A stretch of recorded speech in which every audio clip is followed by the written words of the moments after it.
Matindi ang sikat ng araw ng umagang yon habang nakapila kami ng aking lolo na si Lolo Lauro para sa mga trabahador na sasahod sa minahan ng ginto na pagmamay-ari ng mayamang si Donato. Nasa unahan naming lahat si Donato. Nakaupo siya habang may lamesa sa kanyang harapan. Masusi niyang tinitignan ang kanyang notebook kung saan nakasulat kung ilang araw at ilang oras pumasok ang isang trabahador. Ang trabaho namin ni Lolo Lauro sa minahan ay kami ang naghatid ng ginto sa mga taong bumibili ng ginto kay Donato sa iba't ibang baryo. Nakangiti akong tumingin kay Lolo Lauro at hinawakan ko siya sa braso. Lolo, hindi po ba malaki po ang sasahurin natin ngayon? Tama ka, Eugene. Hindi tayo lumiban kahit isang araw sa loob ng isang buwan. Pasensya ka na nga pala kung kailangan natin magtrabaho ng walang pahinga. Dahil kailangan na nating matubos sa bangko yung pagkakasanla ng lupa natin. Pero huwag kang mag-alala kasi malapit na tayo matapos sa pagbabayad doon. Sana nga po matapos na po tayo sa pagbabayad sa bangko para makabalik na po ako sa pag-aaral. Kaunting tiis na lamang, apo, at makakapag-aral ka na ulit. Hindi ako papayag na hindi ka makakapagtapos kahit high school man lang. Ayokong habang buhay ka nagtatrabaho rito sa minahan. Pero Lolo, mabibili na po ba natin yung nakita kong laruan truck sa bayan? Yung sinabi ko po sa inyo na gusto ko? Aba, oo naman. Sa Biyernes ay magpupunta tayo sa bayan.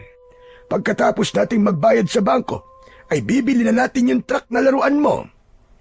Yay! Salamat po, Lolo. Talagang gusto ko po mabili yung truck-truckan na yun eh. Hindi nawala ang ngiti sa labi ko matapos sabihin ng lolo ko na bibili na namin yung laruan na matagal ko nang gustong gusto. Ganyan talaga si Lolo Lauro. Kahit mahirap lang kami, ay humahanap pa rin siya ng paraan para maibigay ang mga gusto ko bilang isang batang musmos. Pero hindi ko naman siya pinipilit kapag hindi niya talaga kaya. Naiintindihan ko kasi ang buhay na meron kami. Bago ang luho ko, kagaya ng mga laruan, ay inuuna muna namin ang mga talagang kailangan namin, lalong-lalo na ang pagkain. Nang kami na ang nasa harapan, ay sandali kaming tinignan ni Donato. Tinignan niya ang kanyang notebook at humithit siya sa tabako niya. Aba! Totoo ba ito? Wala pala kayong absent na maglolo, ha? Yan! Ganyan ang gusto ko. Magsipag kayo sa pagtatrabaho sa akin. Kung kinakailangan na huwag kayo magpapahinga, ay gawin nyo! Kailangan kasi namin magsipag nitong si Eugene, Donato. Dapat ay matapos na namin ngayong taon ang pagbabayad sa bangko sa lupa naming nakasanla upang hindi yun mahila. Bakit kasi hindi ka nalang umutang ulit sa akin eh? Gaya ng ginawa mo nung nagkasakit ang asawa mo, hindi ba? Saka na lang siguro kapag nabayaran na namin yun sa bangko. Ikaw ang bahala. Ako naman nag-aalok lang ng tulong. Oh, eto ang sahod yung dalawa. Kinuha ni Lolo Lauro ang puting sobre na inabot ni Donato. Inilabas ni Lolo ang perang nasa loob ng sobre at binilang niya yon. Napansin ko ang pagbakas ng pagkabahala sa muka ni Lolo. Teka, sandali lang, Donato. Bakit kulang itong sahod namin ng apo ko? Anong kulang ang sinasabi mo? Bilangin mo kasi ulit at baka nagkamali ka lang. Ang tanda-tanda mo na hindi ka pa yata marunong magbilang ng tama. Sigurado ako, Donato, kulang ito. Halos kalahati ng dapat ay sahod namin ang kulang. Ah, yun ba? Binawas ko na kasi yung konting kulang mo sa idutang mo sa akin dati. Para naman makabawas ka ng utang. Ayaw mo ba nun? Ginawan pa kita ng pabor. Pero kinausap na kita noong nakaraang linggo. At sinabi ko sa'yo na baka pwedeng wag mo munang ibawas sa sahod namin yung pambayad ko sa utang ko sa iyo. Ang sabi ko ay tatapusin muna namin ang pagbabayad ko sa bangko. Hindi ba't pumayag ka naman? Oo nga, pumayag ako.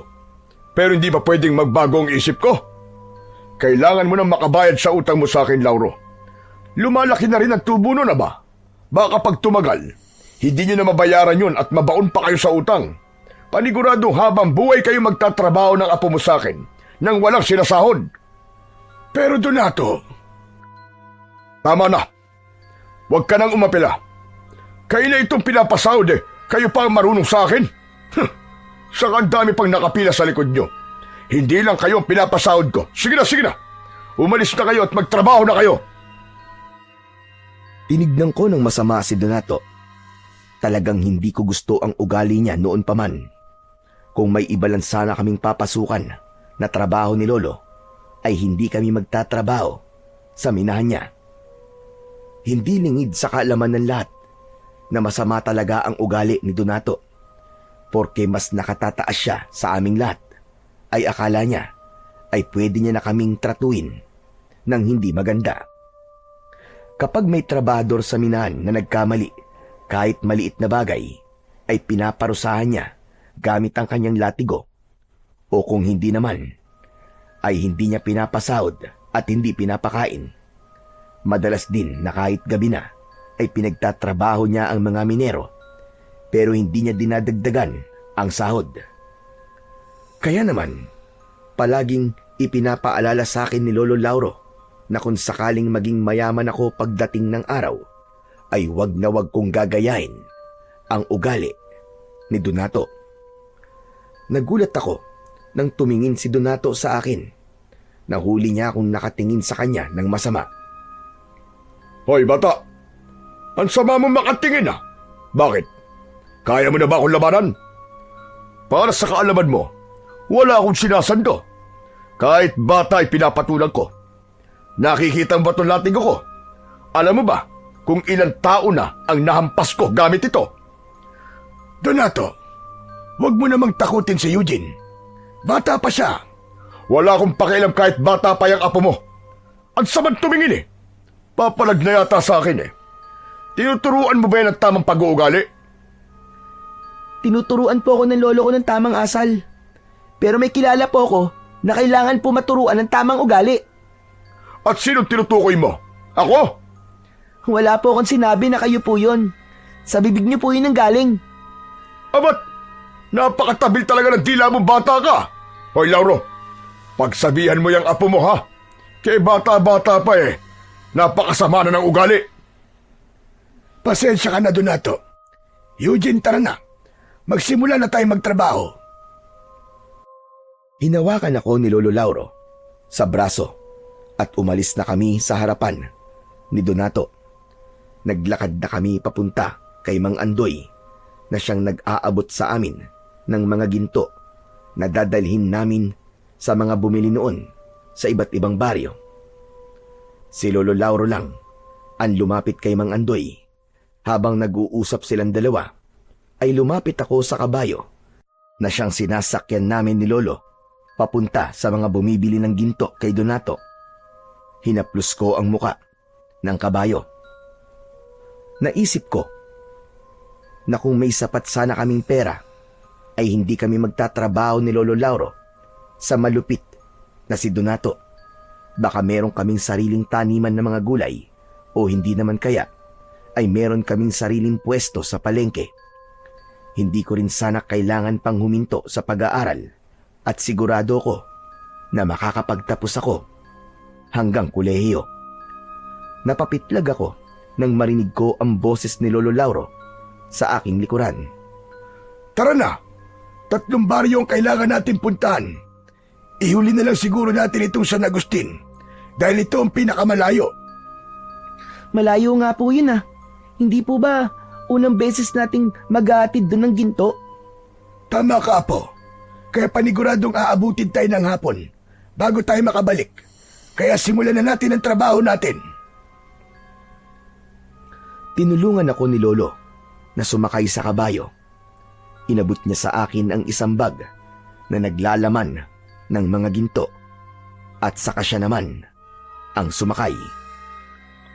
Habang naglalakbay kami sa unang baryo na pupuntahan namin, ay hindi ko napigilan ang magtanong kay Lolo. Lo, hanggang kailan po ba tayo magtatrabaho kay Mang Donato? Natatakot po kasi ako na baka isang araw, tayo naman po ang saktan niya kapag nagkamali tayo. Hindi po ba ganun po ang ginagawa niya sa mga minerong nagkakamali? Hindi ko alam, Apo. Wala naman kasi tayong ibang mahahanap na trabaho. Lalo na ako. Hindi ako nakapagtapos kahit high school man lang. Nang matuto na ako magbasa, magsulat at magbilang, pinagtrabaho na kagad ako ng nanay ko. Basta gawin na lang natin ang maayos ang trabaho natin at sigurado ko na hindi naman tayo sasaktan ni Donato. Pero ganun po ba talaga, Lo, kapag mayaman? May karapatan na po kagad manakit ng ibang tao? Hindi, Apo. Walang kinalaman ng estado ng buhay ng isang tao sa kung paano niya dapat tratuin ng mga nakapaligid sa kanya. Sadyang ganun na kasi ang ugali ni Donato. Pero kahit paano, ay nauunawaan ko siya. Alam mo kasi, bata pa lang yan si Donato, ay nagtatrabaho na siya. Marami siyang pinasok na mabibigat na trabaho at karamihan sa mga trabahong yon ay nagkaroon siya ng hindi magandang karanasan. Gaya po ng ano, Lo? Yung nagtatrabaho siya, kahit ang sahod niya ay pagkain lang. Minsan nakikita ko rin siyang sinasaktan ng amo niya sa junk shop kung saan siya nagtrabaho nung binatilyo pa siya. Tapos ginagawa siyang laruan ng ibang trabador sa palengke. Kaya yung mga naranasan niyang hindi magaganda ay ginagawa niya sa mga taong nagtatrabaho sa kanya ngayon. Kumbaga yun ang paraan niya ng paghihiganti sa hindi magagandang naranasan niya nung mahirap pa siya. Pero Lo, yung mga trabahador po sa minero, hindi naman po sila nanakit kay Mang Donato, di ba? Bakit po silang ginagantian niya? Hindi ko rin alam, Apo. Pero ito'ng tandaan mo. Hindi dahilan na inapi ka noon, kaya mang-aapi ka rin ngayon. Dapat nga ay maging maganda ang pagtrato mo sa kapwa mo kapag nakaranas ka ng mga naranasan ni Donato. Dahil alam mo ang pakiramdam ng tinatapak-tapakan. Kaya sana ay magising na si Donato na mali ang kanyang ginagawa. Nang mga panahong yon, may awa akong naramdaman para kay Donato matapos kong marinig ang kwento ng aking Lolo Lauro. Hindi ko kasi akalain na pinahirapan pala ng sobra si Donato noong kabataan niya. Pero tama naman si Lolo. Dapat ay hindi ginagawa ni Donato sa mga minero ang naranasan niya noon. Malinaw kasi na sa mga mas nakakababa sa kanya niya, ibinubuntun ang galit niya sa mga taong nagpahirap sa kanya dati. Mabilis naming napuntahan ni Lolo Lauro ang unang 2 baryo dahil malapit lang ang mga yon. Naibigay din namin sa mga taong pagdadalhan namin ng ginto ang mga binili nilang ginto. Sandali lang kaming nagpahinga upang kainin ang baon naming pagkain dahil nakaramdam na kami ng gutom. Pagkatapos kumain ay nagsimula na kaming maglakbay papunta ng San Agustin. Tirik na tirik ang araw ng tanghaling yon. Kaya naman masakit yun sa balat. Pero tiniis namin yon ni Lolo dahil kailangang matapos namin ang aming paghatid ng ginto. Hapon na nang narating namin ang San Agustin. Kapansin-pansin ang katahimikan sa baryong yon. Kakaunti lamang ang mga taong nasa labas at pinagtitinginan nila kami dahil siguro sa bagong muka kami sa baryong yon. Nagtanong-tanong si Lolo Lauro sa mga tao roon kung saan nakatira si Ramona at madali namang naituro sa amin ang bahay ng pagdadalhan namin ng ginto. Huminto ang kabayong sinasakyan namin sa isang bahay na gawa sa kahoy at ang bubong ay pawid. Naunang bumaba si Lolo. Sa kanya ako tinulungang makababa. Lumapit kami sa gate na gawa sa kawayan. Tao po! Tao po! May tao ba riyan? Bumukas ang pinto ng bahay. Lumabas ang isang matandang babae na may maaliwalas na muka. Maayos na nakapusod ang buhok niya sa likod. Lumapit ang matandang babae sa amin. Abay, sino kayo? Ano kailangan nyo? Dito ba nakatira si Ramona? Dito kasi kami itinuro ng mga tao. Ako si Ramona. Ano kailangan nyo sa akin? Kami ang tagatid ng ginto mula sa minahan ni Donato. Dala na namin ang mga gintong binili niyo sa kanya. Ako nga pala si Lauro. At ito naman ang apo kong si Eugene. Eto na pala yung mga gintong binili niyo. Inabot ni Lolo Lauro kay Aling Ramona ang isang maliit na sisidlan na gawa sa makapal na uri ng tela. Agad namang tinanggap yun ni Aling Ramona. Binuksan niya ang sisidlan at napangiti siya nang makita ang mga ginto sa loob. Dako, maraming salamat. Pakisabi kay Donato, maraming salamat. Nagbayad na pala ako kay Donato at buo ko nang nabayaran ng mga gintong ito. Oo, nasabi na yan sa amin ni Andoy. Maraming salamat din. O siya, sige. Aalis na pala kami ng apo ko. Aling Ramona, pwede po ba kaming makiinom ng tubig? Kanina pa po kasi ako nauuhaw eh. Ang layo po kasi nitong baryo nyo, kaya naubos na po ang baon namin tubig. Abay, sige, walang problema. Sumunod kayo sa akin sa loob. Nako, nakakahiya ka talaga, bata ka. Kahit kailan ka talaga. Ayos lang yan. Mabuti nga at nagsasabi siya. Isa pa, tubig lang naman ang hinihingi niya. Inaya ulit kami ni Aling Ramona na pumasok sa bahay niya. Sumunod kami ni Lolo sa kanya. Pagpasok namin sa bahay ay nakita ko na maaliwalas ang loob nun. Simple ang pagkakaayos ng mga gamit at halatang masinop ang taong nakatira doon. Tinawag kami ni Aling Ramona sa kusina at itinuro niya sa amin ang water jug. Binigyan niya kami ng isang baso at nauna kong uminom. Matapos uminom ni Lolo ay kinausap ko ulit si Aling Ramona. Aling Ramona, pwede po bang lagyan nyo na rin po ang baonan namin ng tubig? Para naman po may maiinom kami habang pabalik po kami sa minahan. Wala problema, sige lang. Kumuha ka lang dyan ng tubig hanggat gusto mo. Habang nilalagyan ko ng tubig ang plastik na bote, ay narinig ko ang pag-uusap ni na Lolo Lauro at Aling Ramona. Pasensya na sa tanong ko. Pero ano palang ginagawa mo sa mga ginto, Ramona? Napansin ko kasi na sa lahat ng hinatiran namin ng ginto ay ikaw ang pinakamaraming binili. Yan ang negosyo ko. Bumibili ako ng ginto sa minahan, tapos ay ipinagbibili ko rin sa mga gumagawa ng alahas. Nilalagyan ko ng konting tubo para meron naman akong kinikita kahit paano. Magandang negosyo nga yan, lalo na't mabilis tumaas ang presyo ng ginto.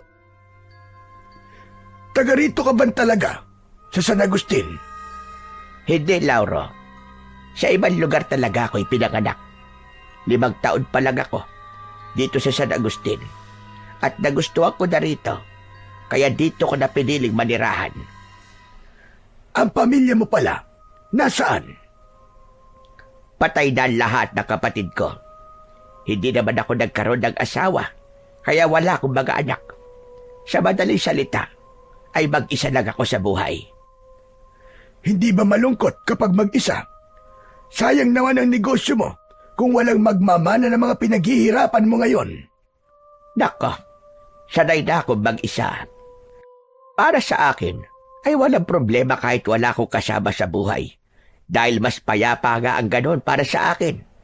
Saka kung sakaling mawala ako, wala na akong pakialam sa mga maiiwan kong pera o kayamanan. Teka, ano ba ito? Isa ba itong interview?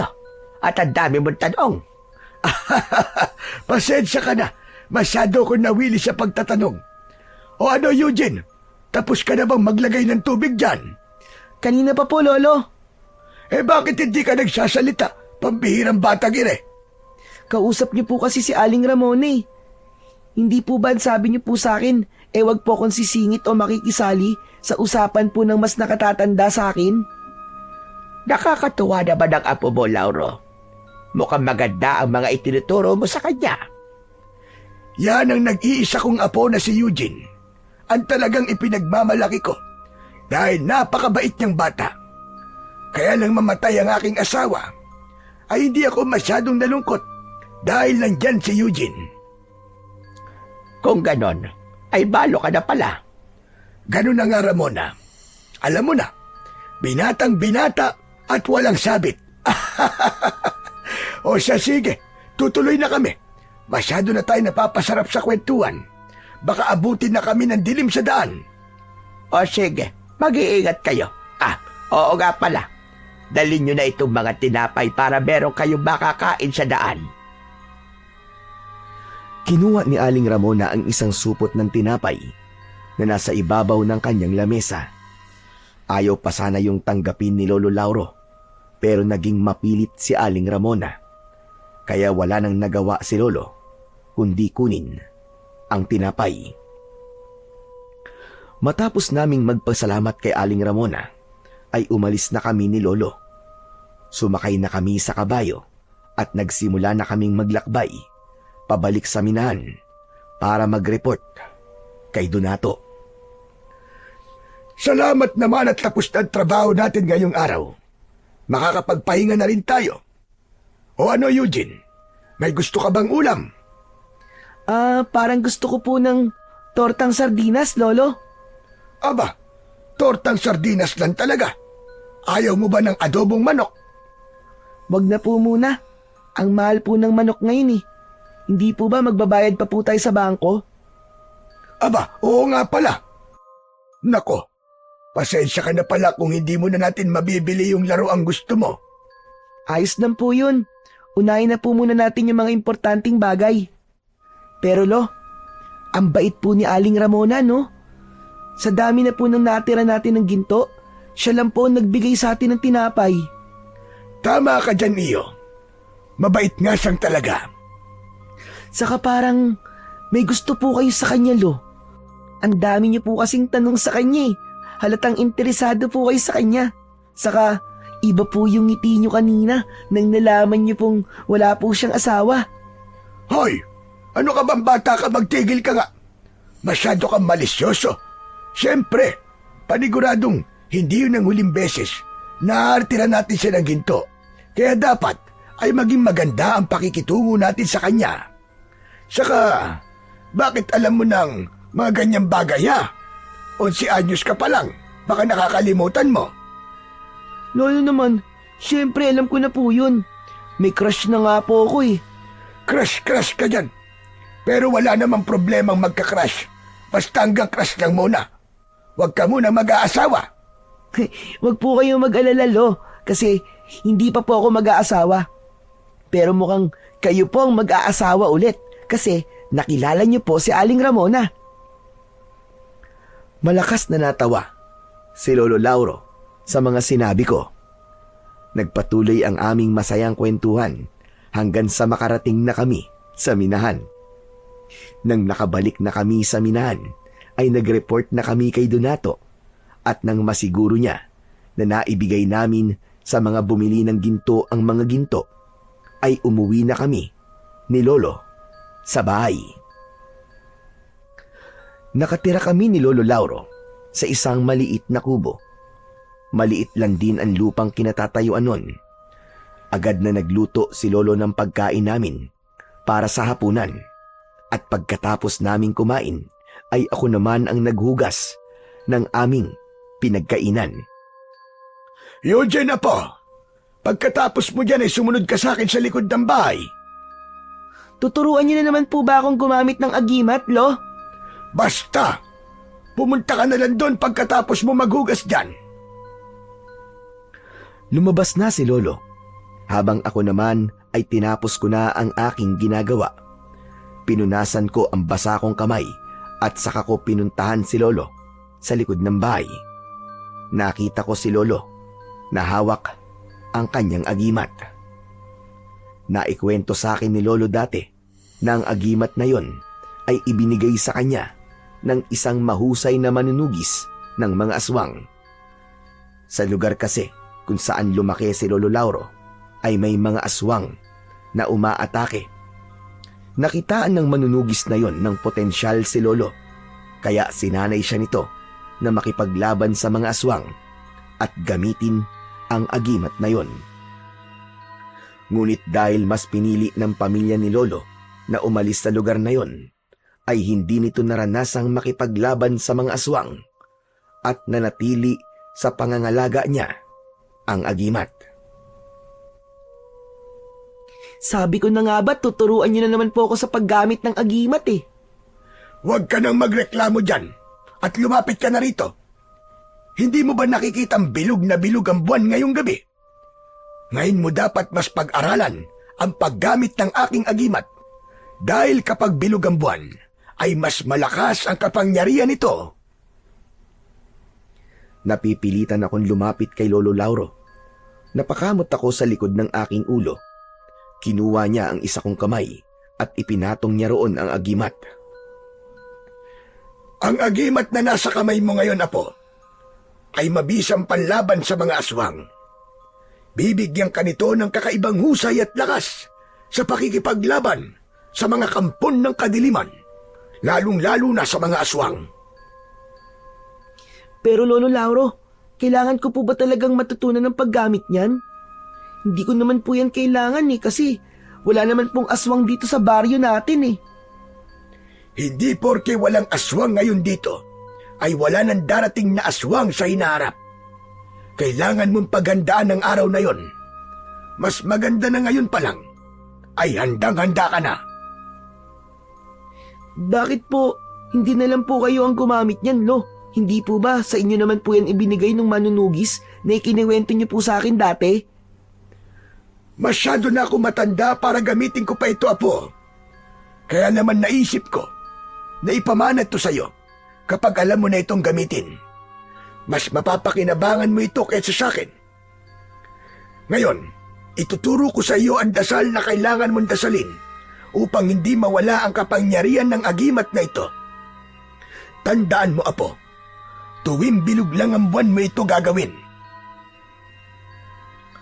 Matapos yon, ay itinuro na sa akin ni Lolo Lauro ang dasal na sinasabi niya. Nahirapan ako dahil nasa wikang Latin ang dasal. Palagi akong nabubulol at namamali sa pagbigkas ng bawat salita. Pero naging matyaga si Lolo sa pagtuturo sa akin. Sinabi rin niya ang ibig sabihin ng dasal na yon upang mas maunawaan ko ang aking mga sinasabi.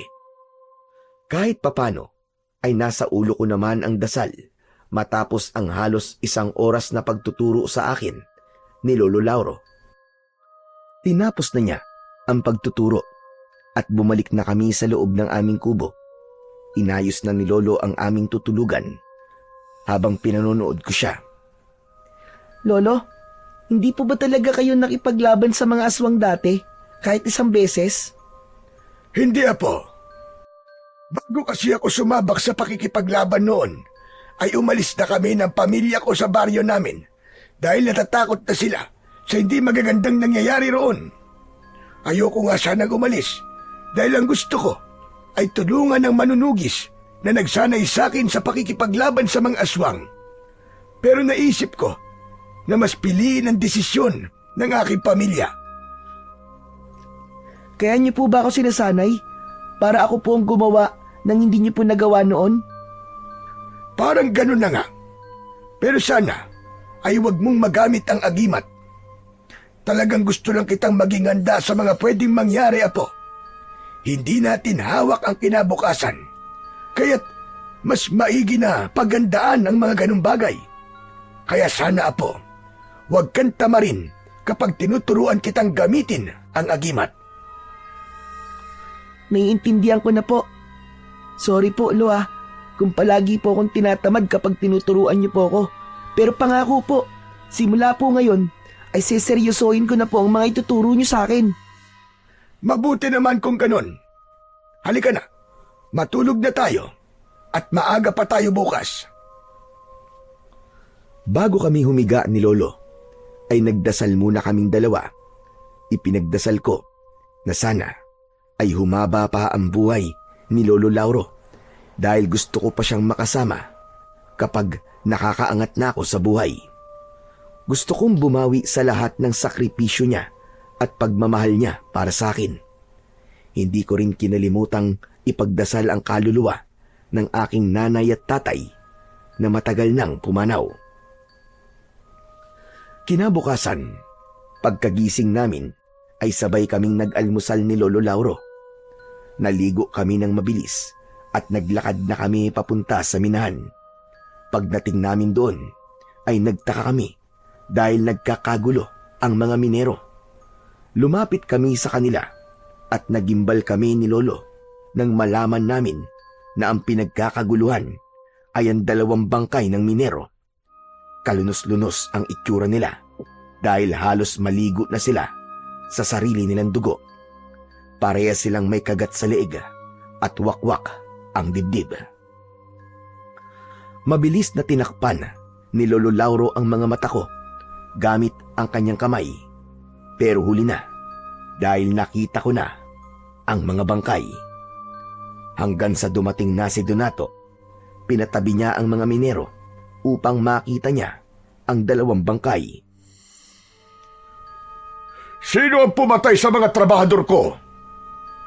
Boss, hindi po namin alam eh. Nakita lang po namin ang katawan nila pagdating namin dito. Pero tumawag na po kami ng mga pulis, boss. Maaabala ang negosyo ko sa mga pulis na yan. Paniguradong paihintuin nila ang ating operasyon ng ilang araw dahil mag-iimbestiga sila rito. Bakit kasi dito pa pinatay ang 2 yan? Buwisit talaga. Bakit po parang mas iniisip niyo pa po ang minahan, Mang Donato? Hindi po ba dapat lang po na magkaroon po ng investigasyon para malaman po at mapanagot kung sino pong pumatay sa mga minero? Eugene, tumahimik ka po. Talagang hinuhuli mo ang pika kong bata ka. Hinihingi ko ba ang opinyon mo? Ano naman kung iniisip ko ang aking minahan kaysa sa kung anong bagay? Tagdal mo, kung wala ang minahan na ito, magugutom kayo ng lolo mo. Apo, huwag ka na sumagot. Donato, pagpasensyaan mo na si Eugene. Hindi niya alam ang kanya sinasabi. Bata pa kasi siya. Bata. May bata bang ganyan sumagot? Sinasayang niyo ang oras ko. Bumalik na kayo sa pagtatrabaho bago dumating ang mga pulis. Bilisan niyo!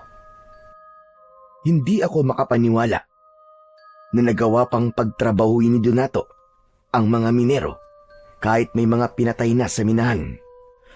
Pero dahil mga trabador lang kami, ay wala na kaming nagawa kundi sundin si Donato. Kinuha na lang ni Lolo ang mga gintong ihahatid namin sa iba't ibang baryo at maya-maya ay umalis na kami, sakay ng kabayo. Habang naglalakbay, ay hindi maalis sa utak ko ang itsura ng 2 bangkay na natagpuan sa loob ng minahan. Hindi ko akalain na may taong kayang gumawa ng ganong karumal-dumal na pagpatay. Eugene na po, ayoko nang uulitin mo yung ginawa mo kanina ha. Hindi mo dapat sinasagot ng pabalang si Donato, lalo na't mas matanda siya sa iyo. Sorry po, Lolo. Alam ko pong mali po ang ginawa ko pero hindi ko po kasi nagustuhan yung sinabi ni Mang Donato eh. Halata po kasi na mas iniisip pa niyang negosyo niya kesa sa 2 patay na minero. Ganyan din naman ang nararamdaman ko sa sinabi ni Donato. Pero ipapaalala ko lang sa iyo na amo natin si Donato at tayo ay isa lamang sa mga tauhan niya. Siya ang nagpapasahod sa ating 2 apo. Hindi ka ba natatakot na baka mawalan tayo ng pagkakakitaan kapag napununat sa iyo si Donato dahil sa pagsagot-sagot mo sa kanya? Tandaan mo na wala na tayong maahanap na ibang trabaho kapag naalis tayo sa minahan. Sorry po talaga, Lolo. Hayaan niyo na po sa susunod, ititikom ko na po talaga ang bibig ko. Kahit may sabihin pa po si Mang Donato na hindi maganda. Lumipas ang ilang araw at palagi kong nakikita sa minahan ang mga pulis na nag-iimbestiga. Sobra akong na-curious kung sino ang salarin sa patayang nangyari sa minahan. At sa kabila ng pangyayaring yon, ay hindi ko nakitaan si Donato na gusto niyang marisolba ang kasong yon. Narinig ko na lang na binayaran ni Donato ang mga pulis upang tumigil na ang mga yon sa pag-iimbestiga. Alam ko na ginawa ni Donato upang bumalik na ang minahan sa normal nitong operasyon. Isang gabi, habang kumakain kami ng hapunan, ay nagtanong ako kay Lolo Lauro. Lolo, hindi po ba tapos na po yung investigasyon sa dalawang pinatay sa minahan? Ano po palang resulta ng pag-iimbestiga po ng mga pulis doon? Narinig ko sa mga minero na base sa mga ebidensya ay inatake ng mababangis na hayop ang dalawang minero. Kaya po bang gawin ng mabangis na hayop ang ganung pagpatay, Lo? Hindi ko rin alam, Apo. Ang sabi ng ibang minero ay binayaran daw ni Donato ang mga pulis para ganun ang kalabasan ng investigasyon. Ayaw kasi ni Donato na humaba pa ang pag-iimbestiga ng mga pulis dahil naaabala ang trabaho sa minahan. Hanip, grabe po talaga si Mang Donato, no? Para pong imposibleng mabangis na hayop lang ang pumatay dun sa mga minero eh. Nakakaawa naman po sila dahil mukhang hindi sila mabibigyan ng hustisya. Wala na tayong magagawa pagdating sa bagay na yan, Apo. Pinagalaw na ni Donato ang pera niya, kaya paniguradong hanggang doon na lamang ang mangyayaring investigasyon. Nalungkot ako sa mga nalaman ko. Doon ko napatunayan na iba talaga kapag maraming pera ang isang tao. Nagagawa nito ang kahit na ano, kahit pa ang pinaka-imposibleng bagay. Inakala naming lahat na yun na ang una't huling beses na may papatayin sa minahan. Pero makalipas ang ilang araw, ay isang minero na naman ang natagpo ang walang buhay. Ang masaklap pa nun ay nawala ang mga gintong nakatago sa minahan. Nang dahil sa pangyayaring yon, ay naggalit talaga ng gusto si Donato. Kaya agad siyang nagpatawag ng pagpupulong sa lahat ng nagtatrabaho sa minahan. Hindi ko na gusto ang nangyayari ngayon dito. Malinaw na hindi lang pagpatay ang pakay ng kung sinong hayop na yon, kundi pagnanakaw din. Ibig po bang sabihin ay mga mababangis na hayop po nagnakaw sa mga ginto? Kasi hindi po ba ang lumabas po sa investigasyon ay mababangis na hayop po ang pumatay dun sa unang minero? Manahimik ka, Eugene. Huwag mo nang dagdagan ang init ng ulo ko. Eugene, Apo, ano ba sinabi ko sa'yo? Tama na yan. Napayuko ako at pinilit ko na wag nang magsalita. Nararamdaman ko na mauulit pa ang patayan at pagnanakaw na to. Kaya kailangan mahuli na kung sino man ang gumagawa nito sa akin. Napakalaking halaga ng ginto ang nawawala. Kaya simula mamayang gabi, ay dadagdagan ang mga magbabantay dito sa minahan. Kung dati ay 2 o 1 lang ang nagbabantay, ngayon, gagawin ko ng 5. At kung sino man ang makakahuli sa mamamatay tao na yon at magnanakaw na yon, ay magkakaroon ng gantimpala sa akin. Umugong ang bulungan ng mga minero. Marami ang natuwa dahil sa gantimpalang sinabi ni Donato, kahit wala pang nakakaalam kung anong klaseng gantimpala yon. Ano namang gantimpala ang makukuha ng makakahuli sa kriminal, Donato? 50,000 piso. Agad kong ibibigay yon sa makakahuli sa magnanakaw ng mga ginto ko. Kaya kung ako sa inyo, ayusin ninyo ang inyong pagbabantay para kayo ang makakuha ng gantimpala. At siguraduhin nyo na hindi na ulit ako mananakawan. Mamaya, bago kayo umuwi, ay sasabihin ko kung sino ang 5 magbabantay dito mamayang gabi. Sige na, bumalik na kayo sa inyong trabaho. Nagsimula na kami maglakad ni Lolo Lauro para kunin ang mga gintong ihahatid namin sa iba't ibang baryo. Ngunit bago yun, ay nagtanong ako sa aking Lolo Lauro. Lolo, malaki na po ba ang 50,000 piso? Para sa mga kagaya nating mahihirap, ay malaking halaga na ang perang yon. Kung may ganun tayong pera, ay mababayaran na natin ang utang natin sa bangko at meron pang sosobra. Wow, kung ganun, tayo po pala ang dapat na makahuli ron sa nagnakaw ng ginto ni Mang Donato. Anong tayo? Ako lang. Sa tingin mo ba ay papayagan kitang magbantay dito sa minahan para manghuli ng kriminal? Masyadong delikado dahil bata ka pa. Eh kayo nga po, Lo, sobrang tanda na eh. Hindi po ba delikado rin yun sa inyo? Kasi mahina na po kayo? Tumahimik ka nga. Napakarami mo talagang alam, bata ka. Kaya palaging naiinis sa si Donato eh. Ang mabuti pa ay saka na natin yan isipin. Magtrabaho na muna tayo para madali tayo matapos. Patuloy kong inisip ang perang gantimpala na makukuha ng makakahuli sa kriminal.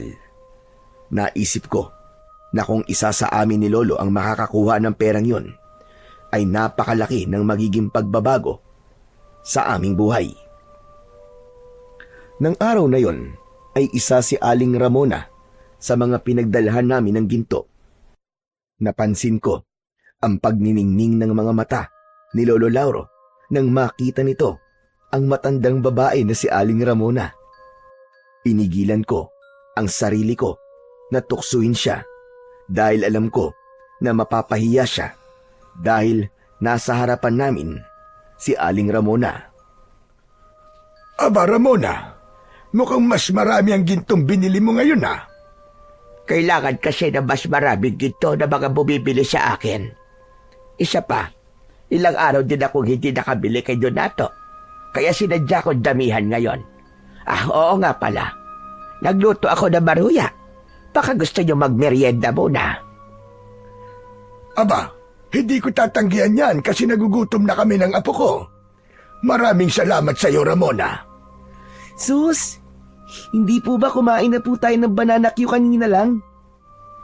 Nagmerienda na ba kayo? Ay, oo, pero gutom pa rin kami. Kung gano'n ay sumunod na kayo sa akin sa loob. Matamis na ngumiti sa amin si Aling Ramona. Pagpasok namin sa bahay niya, ay dumiretso kami sa kusina. Inihain niya ang mga maruya at maya-maya pa ay nagsimula na kaming kumain. Oo nga pala. Hindi ka ba naiinip dito? Lalo na't mag-isa ka lang. Hindi naman. Gaya na sinabi ko sa inyo noon, ay sanay na akong mag-isa. Saka may pinaglilibangan ako. Nag-aalaga ako ng iba't ibang halaman na namumulaklak. Talaga?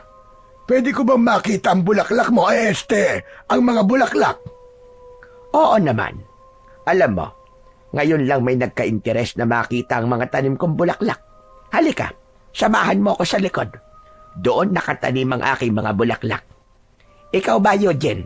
Gusto mo ba sumapa? Hindi na po. Dito na lang po ako at kakain pa po ako eh. Ang sarap po kasi ng maruya nyo eh. Huwag kang malikot dito ha. Saka, huwag kang makikialam ng gamit dito. Opo, Lolo. Matapos yun, ay magkasama ng lumabas sina Lolo Lauro at Aling Ramona. Napailing ako habang nakangiti. Si Lolo talaga, oo. Pumapag-ibig. Ipinagpatuloy ko ang pagkain ng maruya. Ang totoo ay kulang sa akin ang banana Q na kinain namin ni Lolo kanina, kaya medyo gutom pa rin ako. Iginala ko ang mata ko sa kabuuan ng bahay ni Aling Ramona. Para sa isang tao ay masyado yung malaki, hanggang sa nakita ko ang isang pinto na nakaawang. Tumitig ako roon ng matagal at hindi ko alam kung bakit parang may kung anong enerhiya ang humihila sa akin papunta roon. Hindi ako pwedeng makialam ng mga gamit dito. Mapapagalitan ako ni Lolo kapag nahuli niya ako. Pero Ano kayang meron sa kwartong yun? Bahala na nga, bibilisan ko na lang. Inubos ko muna ang maruyang hawak ko at saka ako tumayo. Lumapit ako sa nakaawang na pinto at dahan-dahan ko yung binuksan. Nanlaki ang mga mata ko sa nakita ko roon. Meron doong isang ribulto na gawa sa itim na bato. Nakakatakot ang itsura ng ribulto. Para yung isang halimaw na may dalawang malalaking sungay. Nakalabas ang matutulis ng mga ngipin at tila nanlilisik ang mga mata. Sa paanan ng ribulto ay merong napakaraming ginto. Kinilabutan ako ng matindi sa ribultong yun. Pakiramdam ko ay buhay yun at parang nakatingin yun sa akin. Nagulat na lang ako nang pumasok si Aling Ramona. Kitang-kita ko ang galit na rumihistro sa kanyang muka. Mabilis siyang lumapit sa akin at itinulak niya ako papalayo sa pinto. Malakas niyang isinarado ang pinto at bumaling siya sa akin. Bakit mo binuksan ang pintong ito? Naku, pasensya na po, Aling Ramona. Nakita ko po kasi nakabukas ng konti yung pinto, kaya lumapit po ako. Kahit na pa wala ka sa sarili mong pamamahay. Wala kang karapatan na hawakan o galawin ang mga gamit na narito nang wala akong pahintulot. Teka, ano ba nangyayari rito? Lumapit sa amin si Lolo Lauro. Nakakunot ang kanyang noo at halatang naguguluhan. Eto nga pa mo. Talaga bang tinuturuan mo yan ang tamang asal? Bakit? Ano ba nangyari? Nahuli ko siya. Napapasok sana sa kwarto ko. Ano ka mo? Totoo ba yun, Eugene? Wala naman po akong masamang gagawin eh. Nakita ko lang po na nakabukas po yung pinto, kaya naisipan ko pong sumilip. Gusto ko lang pong makita ang loob ng kwartong yan. Maniwala po kayo. Wala po akong hinawakan na kahit na anong gamit. Kahit na ano pang dahilan mo, ay mali pa rin ang ginawa mo. Humingi ka ng tawad kay Ramona. Nakakahiya ka. Sorry po, Aling Ramona. Patawarin niyo na po ako. Pangako, hindi ko na po uulitin. Umalis na lang muna kayo. Nasira na ang araw ko dahil sa iyo, Eugene. Pasensya ka na talaga, Ramona. Hayaan mo at pagsasabihan ko ang apo ko. Tara na, Eugene. Umalis na tayo. Labis ang hiyang naramdaman ko ng mga sandaling yon, lalong-lalo na kay Aling Ramona. Naintindihan ko kung bakit niya ako sinigawan dahil may nagawa akong mali sa loob ng bahay niya. Pagkasakay namin ni Lolo sa kabayo ay nagsimula na kaming maglakbay pabalik sa minahan. Pinagsabihan na kita. Ang sabi ko, huwag kang makikialam. Tignan mo nangyari ngayon. Nagalit patuloy si Ramona sa atin. Sigurado ako na magbabago na ang tingin niya sa atin. Baka isipin pa niya na tinuturuan kita sa ganung bagay. Sorry po talaga, Lolo Lauro. Gusto ko lang po kasi na makita yung loob ng kwarto eh. Wala naman po akong balak na makialam sa mga gamit ni Aling Ramona. Kahit na anong paliwanag mo, ay maling-mali pa rin ang ginawa mo. Hayaan niyo po at sa susunod, hindi ko na po yung gagawin. Mabuti sana kung meron pang susunod. Sigurado ako na dahil sa ginawa mo, ay hindi na tayo papapasukin ni Ramona sa bahay niya. Kung kailan naman nagiging malapit na kami sa isa't isa, ay saka kapag gumawa ng kabalbalan. Bakit po, Lolo? Liligawan niyo na po ba si Aling Ramona? Tumigil ka. Liligawan. Puro ka ganyan. Ang isipin mo ay ang ginawa mong kasalanan. Alam ko naman po yun, Louie. Pero Lolo, alam niyo po bang may nakita po akong kakaiba sa loob po ng kwarto ni Aling Ramona?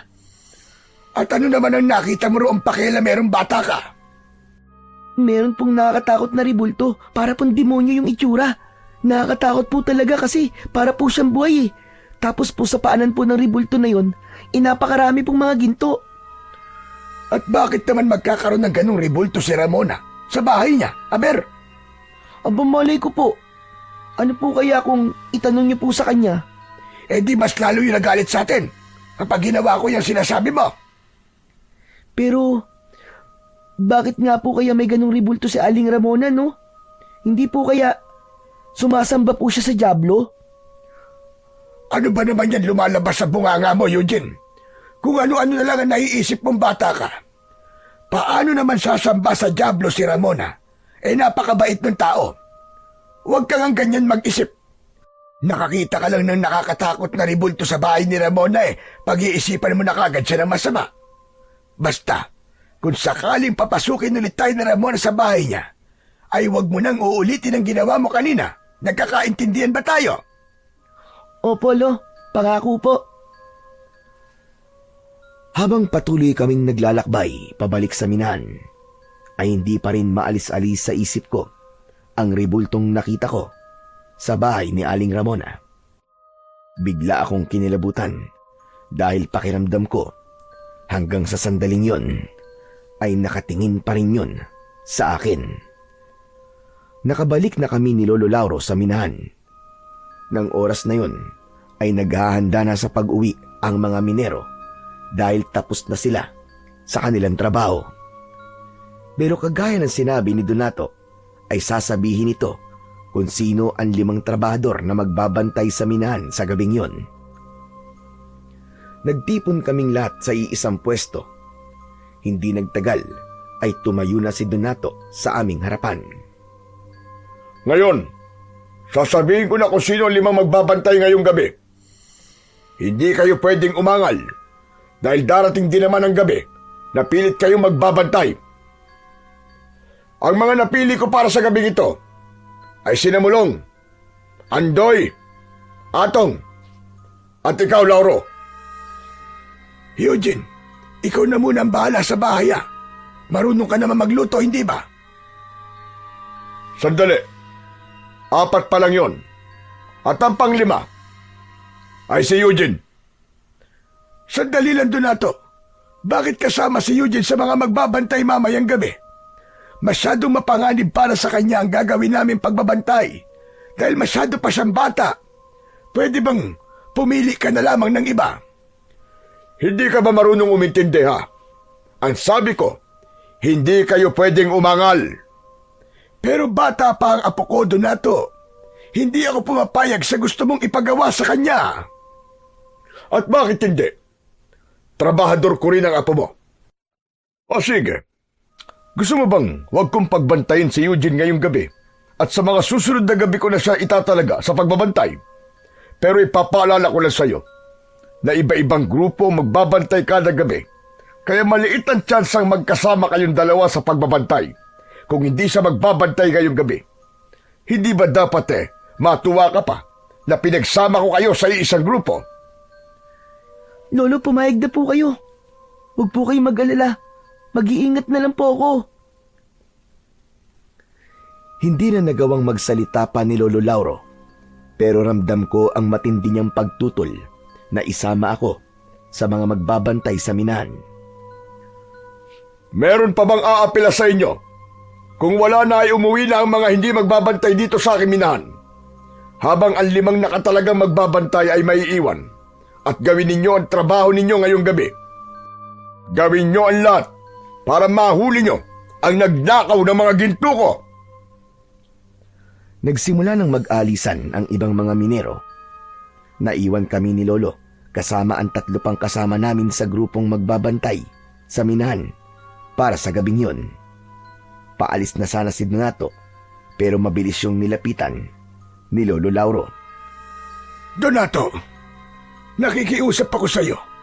Huwag mo nang isali si Eugene sa mga nagbabantay. Bata pa siya at hindi pa natin alam kung ano pa ang kayang gawin ng pumapatay sa mga minero at nagnakaw sa ginto mo. Gaya na sinabi ko, wala akong pakialam kahit bata pa si Eugene. Nagtatrabaho siya sa akin at kailangan kong maging patas sa lahat ng mga trabahador. Ayaw mo ba nun? Mas malaki ang tsansa niyong mahuli ang mamamatay tao at magnanakaw ng ginto. Dahil 2 kayo, mas malaki ang tsansang kayo ang makakakuha ng gantimpala. Aanhin ko naman ang gantimpala kung mapapahamak naman ang aking apo. Madali naman akong kausap.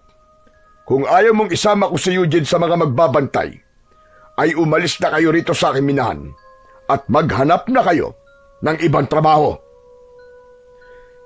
Hindi naman namin kayang gawin yon. Ito lang ang trabaho ang alam namin. Kung hindi nyo naman pala kayang mawalan ng trabaho, sundin nyo na lang ako. Dahil kapag ako napuno sa inyo ng apo mo, ako mismo magsisisante sa inyong dalawa. Nagkakaintindihan ba tayo, Lauro? Napipilitang tumango si Lolo. Matapos yun, ay umalis na si Donato. Agad kong nilapitan si Lolo Lauro at sinabi ko sa kanya na huwag siyang mag-alala dahil gagawin ko ang lahat para walang masamang mangyari sa akin sa gabing yon. May iniwang pagkain naman si Donato para sa aming 5 na magbabantay sa minahan. Matapos naming kumain, ay nagsimula na kaming pumili ng aming pepwestuhan. Nagpresenta si Lolo Lauro na kami ang magbabantay sa mga ginto sa mismong loob ng minahan. Alam ko na pinili ni Lolo ang pwestong yon dahil mas ligtas kami roon kesa kapag nasa labas kami. Hindi ko talaga alam kung anong pusong meron ng Donato na yon. Pati ba naman ng batang kagaya mo ay isinama niya sa pagbabantay at paghuli sa isang kriminal? Lo, wala naman po tayong magagawa eh. Sabi niyo nga po, amo po natin si Mang Donato at trabador niya lang po tayo. Kaya kailangan natin sundin kung ano po ang sabihin at iuutos niya. Pero sobra na to. Masyado na itong hindi makatao. Sana talaga ay dumating ang araw na magbabago pa siya. Parang hindi na po mangyayari yun, Lo. Parang hanggang sa kabilang buhay po eh. Masama pa rin po ang ugali niya eh. Ewan ko, Apo. Pero darating ang araw na makakahanap din ng katapatyang si Donato. Oo nga pala. Dito ka lang sa loob at huwag kang lalabas ha. Pupuntahan ko lang mga kasama natin para kumustahin sila. Nang lumabas si Lolo Lauro, ay naglakad-lakad ako sa loob ng minahan. Bihira kasi akong makapasok doon, kaya sinulit ko na ang pagkakataon na naroon ako. Tinignan ko ang mga kagamitan ng minero. Kinuha ko ang isang piko at agad ko rin yung binitiwan dahil napakabigat nun. Naglakad-lakad pa ako hanggang sa may nakita kong kumikislap na bagay sa lupa. Dinampot ko yun at nalaman ko na isa yung ginto na halos kasing laki ng aking hinlalaki. Namangha ako dahil hugis puso ang ginto. Nang marinig ko ang pagtawag ni Lolo Lauro sa pangalan ko, ay nagmamadali akong bumalik sa kinaroroonan ko kanina. Saan ka ba nagpunta? Hindi ba sabi ko dito ka lang? Hindi naman po ako lumabas eh. Pero Lo, tignan niyo po tong gintong nakita ko. Oh. Parang inukit po siya kasi hugis puso po. Saan mo nakita yan? Napulot ko po habang naglalakad-lakad ako. Malapit po ron sa lagayan ng mga gamit ng minero. Nako, isama mo yan sa mga gintong nakatabi. Baka nalaglag lang yan. Alam ni Donato kung gaano karami ang mga gintong nakukuha rito. Kapag nalaman niyang kulang ang mga yon, ay magwawala na naman yun sa galit. Sinunod ko ang sinabi ni Lolo. Inilagay ko ang gintong napulot ko sa kahon kung saan nakalagay ang iba pang mga ginto. Naupo kami ni Lolo Lauro sa isang sulok. Makalipas ang halos 1 oras, ay nakaramdam na ako ng antok. Napansin naman yon ni Lolo Lauro at sinabi niya sa akin na kung gusto ko ay pwede naman daw akong matulog. May nakita akong sako at yun ang inilatag ko sa lupa at doon ako humiga. Hindi nagtagal ay nakatulog na kagad ako. Ngunit hindi pa man ako nagtatagal sa pagtulog nang nagising ako dahil sa pagsigaw ng mga kasama namin sa labas. Napabalikwas ako at nagtaka ko dahil palabas na si Lolo habang may dala siyang itak. Lolo, saan po kayo pupunta?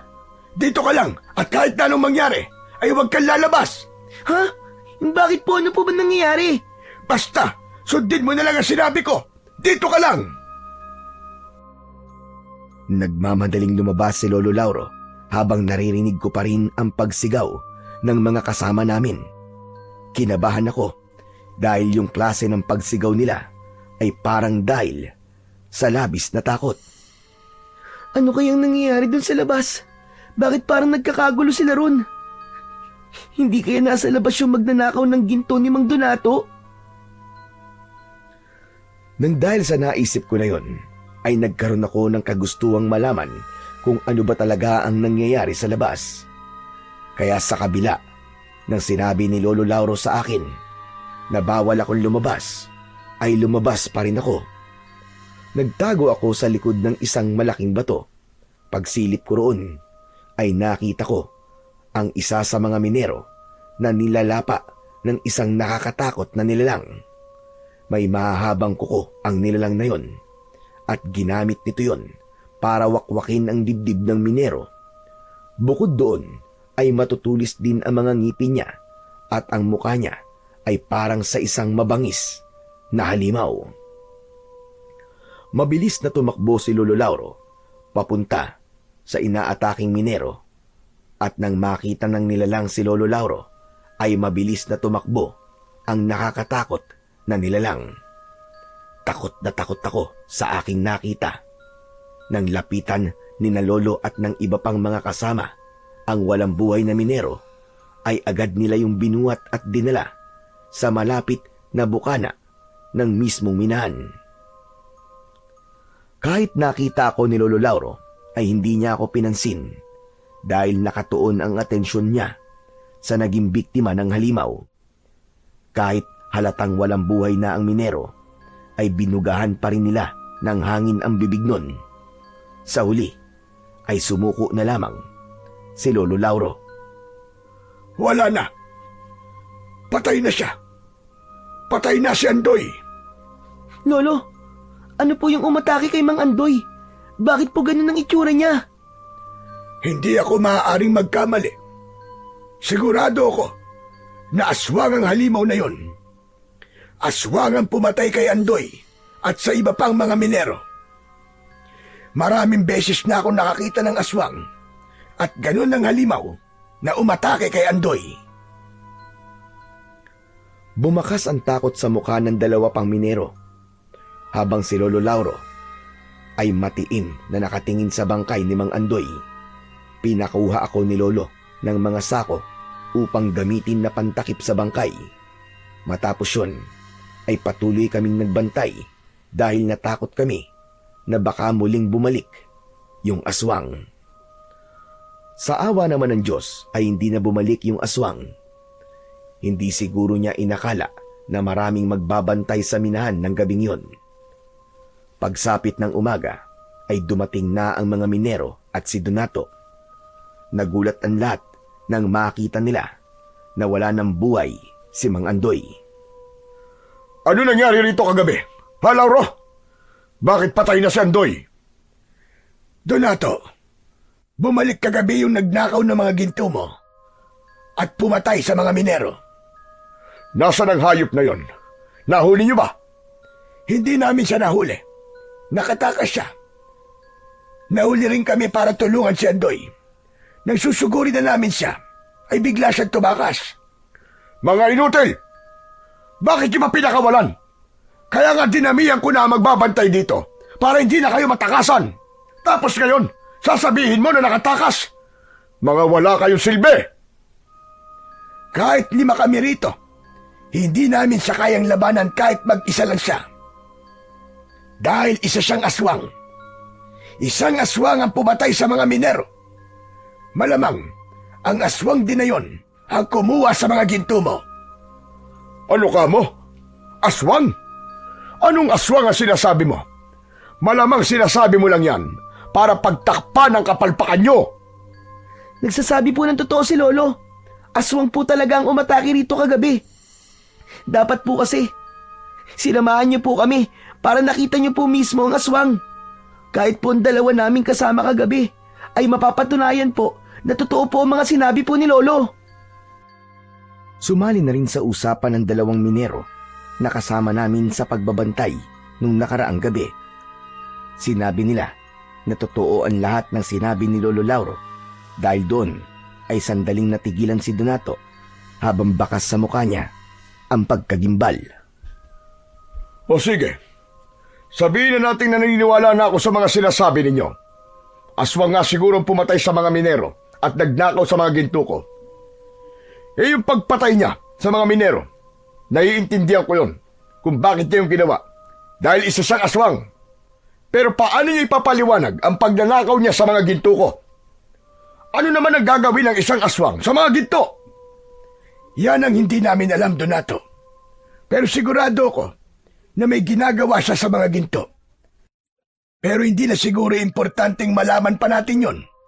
Ang kailangan natin pagtuunan ng pansin ay kung paano natin mapapatay ang aswang na yon. Trabaho niyo ang bantayan ng aking minahan. Kaya kayo mag-isip ng paraan kung paano niyo papatayin ang aswang na yon. Hala, sige na. Bumalik na kayo sa trabaho niyo. Tumawag na rin kayo ng pulis para maalis na ang katawan dito ni Andoy. Sinunod na lang namin ang sinabi ni Donato. Hindi ako makapaniwala na ang pagtatrabaho pa rin ang inuna niyang isipin sa kabila ng hindi magandang nangyari sa minahan. Mabilis na lumipas ang mga oras at nang dumating na ang oras ng aming pag-uwi ay muli kaming tinipon ni Donato upang sabihin niya kung sino ang bagong 5 trabador na magbabantay sa minahan mamayang gabi. Dahil hindi na kami magbabantay ni Lolo sa minahan, ay dumiretso na kami nang uwi sa aming bahay. Parehas kaming nangihina dahil wala pa kaming tulog. Mabilis na nagluto si Lolo ng aming hapunan at pagkatapos ay nagsimula na kaming kumain. Alam kong inaantok ka na, Eugene, Apo. Pero pagkatapos natin kumain, ay huwag ka munang matutulog. Ha? Bakit po? May gagawin pa po ba tayo? Ipapasa ko na sa iyo ang pagmamayari ng agimat ko. Sa tingin ko, ay dumating na ang tamang panahon para tuluyan ko ng ipasa sa iyo ang agimat. Dahil po ba sa aswang na umaatake sa minahan? Ganun na nga. Mas makakabuti na meron kang proteksyon at kung sakali na dumating ang sitwasyon na kailangan mong ipagtanggol ang sarili mo, ay kampante ako na kaya mong lumaban. Hindi na ako umapila sa gustong mangyari ni Lolo Lauro. Napagtanto ko na kailangan ko ang kapangyarihan ng agimat ni Lolo. Lalo na't hindi kami sigurado kung baka sa mga susunod na gabi ay umatake na rin ang aswang sa mismong baryo namin. Kaya pagkatapos namin maghapunan ay nagtungo kami sa likod ng bahay. Doon ay sinimulan na ni Lolo Lauro ang ritual ng pagpapasa ng agimat sa akin. Kinuha niya ang aking kamay at sinugatan niya ang palad ko gamit ang isang patalim. Ipinatak niya ang dugo ko sa mismong agimat habang umuusal siya ng dasal. Ang sunod niyang ginawa ay isinuot niya sa leeg ko ang agimat. May naramdaman akong kakaiba sa loob ng aking katawan. Uminit ng kaunti ang dibdib ko na para bang may kung anong enerhiya ang biglang nabuhay doon. Napahawak ako sa dibdib ko habang nakangiwi. Lolo, parang mainit po ang dibdib ko ah.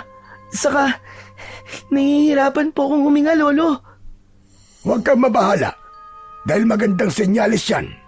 Ibig sabihin ay unti-unti nang dumadaloy sa katawan mo ang kapangyarihan ng agimat.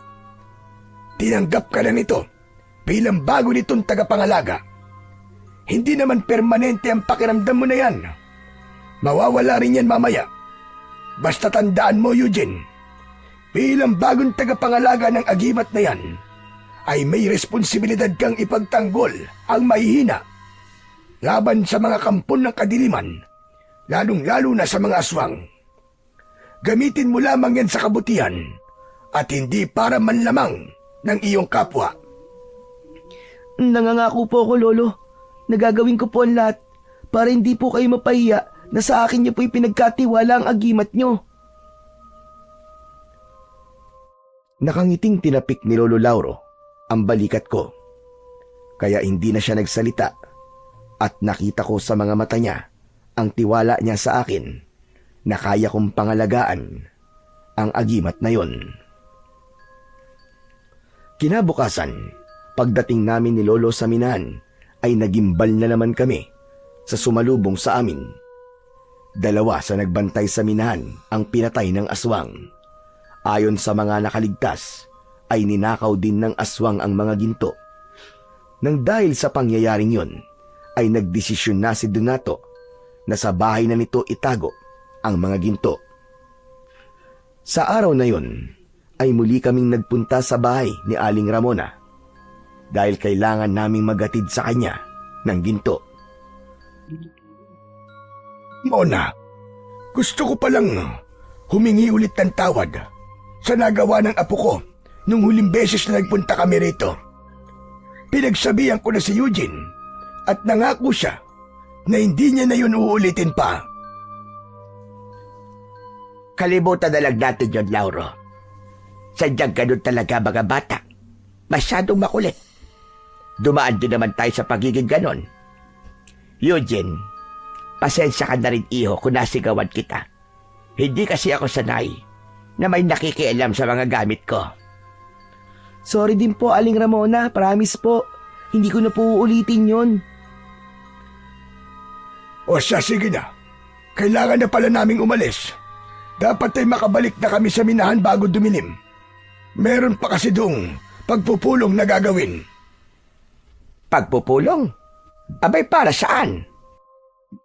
Pipiliin kasi sa amin ni Donato kung sino magbabantay sa minahan mamayang gabi. Alam mo kasi, may aswang na sumasalakay sa minahan tuwing gabi at pinapatay ang mga minero. Pero sa palagay ko, mga ginto ang totoong pakay niya.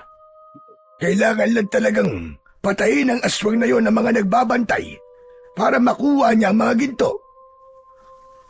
Nakakakilabot na ba ang sinasabi mo na yan? Kaya nga po, yung mga nakatagong ginto po sa minahan ay dinala na po muna sa bahay ni Mang Donato para doon po itago. Nasa bahay na ni Donato ang mga ginto. Oo, para hindi na makuha ng aswang. O paano, Ramona? Aalis na kami ng apo ko. Baka mapasarap pa ang ating kwentuhan dito. Lolo, sandali lang po. Naiihi po kasi ako eh. Aling Ramona, pwede po ba akong makigamit po ng banyo nyo? Abay, oo naman. Pumasok ka nila sa loob.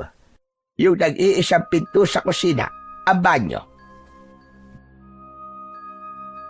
Nagmamadali akong pumasok sa bahay ni Aling Ramona habang nagpatuloy sila ni Lolo sa pag-uusap sa labas.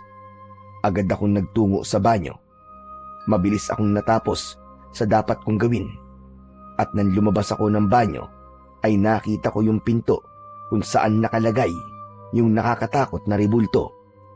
Alam ko na bawal na akong pumunta roon, pero matindi ang bulong sa tenga ko na kailangan kong makita muli ang ribulto.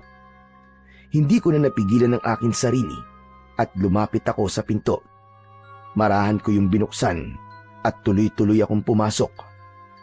Lumapit ako sa ribulto at naramdaman ko ang bahagyang pag-iinit ng agimat na suot ko. Dumako ang mata ko sa mga gintong nasa paanan ng ribulto at napansin ko na mas dumami na ang mga yon. Napakunot ang noo ko ng isang pamilyar na ginto ang nakita ko roon. Yun yung hugis pusong ginto na nakita ko sa minahan. Kinuha ko yun upang makita ko yun ng malapitan. Hindi ako pwedeng magkamali. Ito nga yung gintong nakita ko sa minahan. Ito yun. Pero, bakit nandito to? Naputol ang aking pag-iisip nang marinig ko ang pagtawag ni Lolo Lauro sa akin. Inilagay ko sa bulsa ng aking short ang hugis pusong ginto. Nagmamadali akong lumabas ng silid na yon at isinarado ko ang pinto. Lumabas na ako ng bahay ni Aling Ramona at lumapit ako kay Lolo. Bakit ang tagal mo naman? Baka mamaya Nakialam ka na naman ang kung ano sa loob ah. Hindi po, Lo. Napatagal lang po ako sa paggamit ko po ng banyo. Nagpaalam na kami kay Aling Ramona. Maya-maya pa ay nakasakay na kami ni Lolo sa kabayo habang pabalik sa minahan. Tahimik lang ako dahil iniisip ko pa rin kung paano napunta sa bahay ni Aling Ramona ang ginto na hugis puso. Gayong sa pagkakaalam ko ay kasama yon sa mga ninakaw ng aswang. Hanggang sa napagdugtong-dugtong ko na ang mga pangyayari. Lolo, sa tingin ko po, kilala ko na po kung sino ang aswang. Ha? Anong sinabi mo? Yung aswang po na umaatake sa minahan at yung nagnanakaw po ng mga ginto. Kilala ko na po kung sino siya. Baka naman kalokohan na naman yan ah. O sige, sino ba ang aswang? Mahirap pong paniwalaan, Lolo Lauro eh. Pero sigurado po ako 100% na si Aling Ramona po ang aswang. Sabi ko na nga ba't kalokohan na naman yung sasabihin mong bata ka eh? Ano't sinasabi mo na aswang si Ramona? Lo, totoo po ang sinasabi ko. Maniwala po kayo sa akin. Aswang po talaga si Aling Ramona. Napaka-imposible niya sinasabi mo, Eugene. Paanong si Ramona ang aswang na umaatake sa minahan? Kinuha ko sa bulsa ng short ko ang hugis pusong ginto at ipinakita ko yon kay Lolo Lauro. Oh, bakit nasa iyo pa rin ang gintong yan? Hindi ba sabi ko sa'yo, ilagay mo yan dun sa lagayan ng ginto? Kaya nga po, inilagay ko naman po ito dun sa lagayan ng ginto eh. Hindi po ba nakita niyo yun? Matapos po nating magbantay, umatake po uli yung aswang nang sumunod po na gabi sa minahan at ninakaw po ng aswang na yon ng mga ginto. Kasama po sa mga gintong yon ang hugis pusong ginto na hawak ko ngayon. At alam niyo po ba kung saan ko po ito nakita? Doon po sa paanan ng nakakatakot na ribulto sa bahay po ni Aling Ramona. Ano? Sinasabi ko na nga ba't may ginawa ka na namang kabalbalan sa loob ng bahay ni Ramona? Kaya ang tagal-tagal mo lumabas. Ikaw talaga, napakatigas talaga ng ulo mong bata ka. Lolo, huwag niyo na pong pansinin kung nakialam po ako sa bahay ni Aling Ramona. Ang importante po ay alam na po natin kung sino po ang aswang. Nung nakita ko po kasi kanina yung pinto po ng kwartong kinaroroonan po ng ribulto, ay para pong may bumubulong sa akin na pumasok po ko ron. Malakas po talaga ang pakiramdam ko na ang diwa ng agimat ang gumawa nun para malaman ko po ang katotohanan. Sandaling natahimik si Lolo Lauro sa mga sinabi ko sa kanya. Ramdam ko na pinag-iisipan niya rin ng gusto ang mga nalaman niya sa akin. Ako naman ay sigurado sa aking mga sinabi, lalo na't pakiramdam ko ay ginagabayan ako ng agimat upang malaman ko ang totoo. Kung naramdaman mo na itinuro sa iyo ng agimat ang katotohanan, malaki ang posibilidad na tama mga sinabi mo, Apo. Hindi lang talaga ako makapaniwala nung una na si Ramona ang aswang dahil sadyang napakabait niya. Hindi po kaya naisip ni Aling Ramona na kailangan niyang magpanggap na mabait upang hindi siya mapagdudahan ng mga tao? Tama ka, Apo. At naging epektibo ang estratehiya niyang yon. Dahil nung sinabi mo sa akin na siya ang aswang, ay hindi kaagad ako naniwala. Ang ipinagtataka ko lang ay kung bakit ninanakaw niya ang mga ginto sa minahan at bumibili rin siya ng maraming ginto. Hindi po ba sabi ko po sa inyo ay nakita ko na doon po sa paanan ng ribulto ang daming ginto. Hindi po kaya hindi naman talaga niya binibenta yung mga ginto. Baka po inaalay niya doon sa ribulto. Baka po yung ribulto na yon ang itinuturing niyang Panginoon. Tama ka. Malaki ang posibilidad na ganun nga, Apo. Sayang, magaan pa naman sana ang loob ko sa kanya. Tapos malalaman natin na kampun pala siya ng kadiliman at isa siyang aswang. Kaya nga po, Lolo ramdam ko po talaga na may gusto po kayo kay Aling Ramona Pag-ibig na po sana. Naging bato pa. Tumigil ka na nga dyan. Talagang nagawa mo pa magbiro. Joke lang po, Lolo. Pero seryoso, ano na pong gagawin natin ngayon? Naisip ko, na kailangan nating magbantay sa minahan mamayang gabi. Panahon na para patayin mo ang aswang apo. Po? Hala, bakit po ako? Hindi ba't nasa iyo na ang agimat ko? Yan ang gagamitin mo para labanan si Ramona. Pero talagang mamayang gabi na po kagad. Ni hindi niyo pa nga po ako natuturuan kung paano po makipaglaban eh. Sinabi ko na sa'yo na ang agimat ang gagabay sa'yo. Hanggat suot mo yan, ay ikaw ang kinikilala niyang tagapangalaga at gagabayan ka niya, lalo na kapag nakikipaglaban ka na sa mga aswang. Natatakot po ako. Pero mukhang wala na po akong magagawa kundi gawin po ang sinabi niyo. Marami na pong pinatay si Aling Ramona na mga minero. At kapag hindi po natin siya pinatay, ay paniguradong madadagdagan pa po ang mga biktima niya. Kaya nga kailangan na natin kumilos kagad na po, bago pa mahuli ang lahat. Binilisan na ni Lolo Lauro ang pagpapatakbo sa kabayo. Hindi nagtagal ay nakarating na kami sa minahan. Nakatipon na ang mga minero at nasa unahan na ng mga yon si Donato. Lumapit na kami ni Lolo sa kanila. Mabuti naman at dumating na kayong dalawa. Kayo na lamang ang hinihintay namin. Ngayon, ay sasabihin ko na ang 5 tao na magbabantay mamayang gabi. Gagawin ko ng 100,000 piso gantimpala sa makakahuli sa aswang dahil masyado na malaki ang perwisyong nagagawa niya sa aking negosyo. Umugong ang bulungan ng mga trabador. Narinig ko sa isang lalaki na kahit gawin pang 1,000,000 piso ang gantimpala ay hindi ito magbabantay sa minahan. Anito ay mahal pa nito ang buhay niya at ayaw niyang matulad sa mga naunang pinatay ng aswang. Hanggang sa nagkaroon ng lakas ng loob ang mga trabador na sabihin kay Donato na ayaw nila na magbantay sa minahan dahil natatakot sila sa aswang. Magkakasabay na umalis ang mga trabador pero nanatili kami ni Lolo Lauro sa aming kinatatayuan. Sige! Umalis kayo lahat! Mga duwag! Mga wala kayong silbi! Huwag na kayo babalik dito kahit kailan!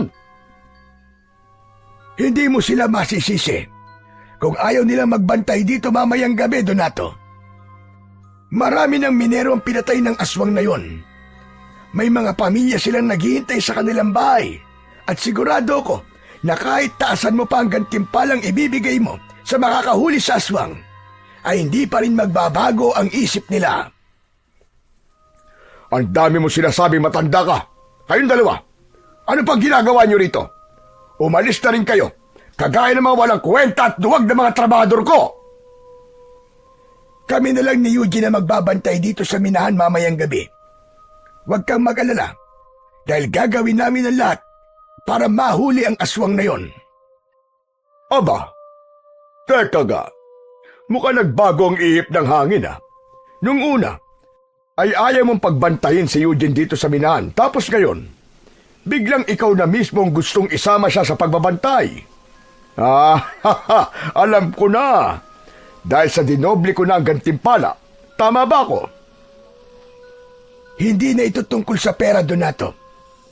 Sa totoo lang, wala kaming pakialam ng apo ko sa kahit na anong ibibigay mo na gantimpala. Para na ito sa mga minerong pinatay ng aswang na yon. Gagawin namin ito para matigil na ang patayan sa minahan na ito. Masyado kayata nagpapakabaya ni Lauro. Pero duda pa rin ako na kaya niyong patayin ang aswang na yon. Isang matanda at isang bata. Aba, anong laban niyo sa aswang? Pero ayos na yan, kesa walang magbantay ngayong gabi dito sa minahan ko. O siya, sige, galingan niyo ang pagbabantay at ipagdasal niyo na sikatan pa kayo ng araw.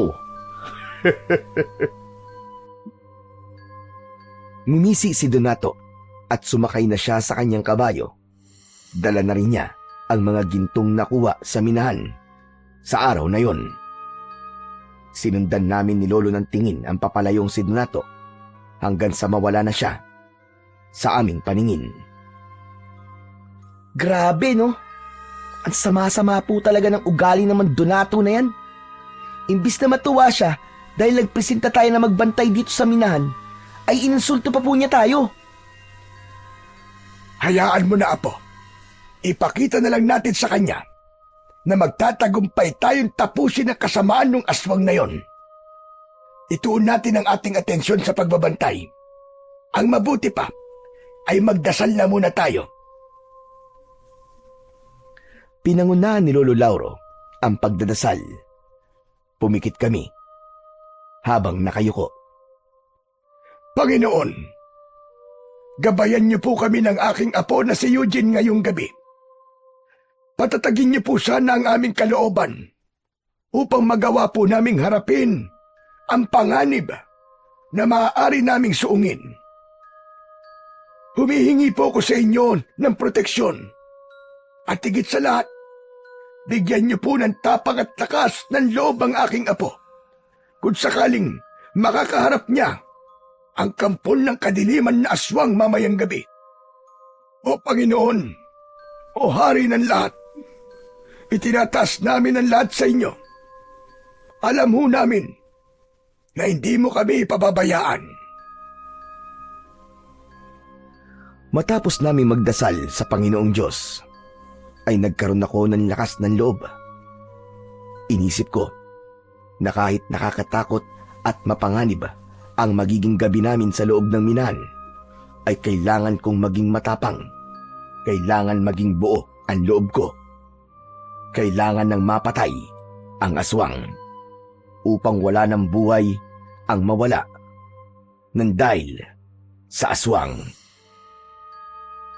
Agad naming kinain ni Lolo Lauro ang pagkain para sa magbabantay sa minahan.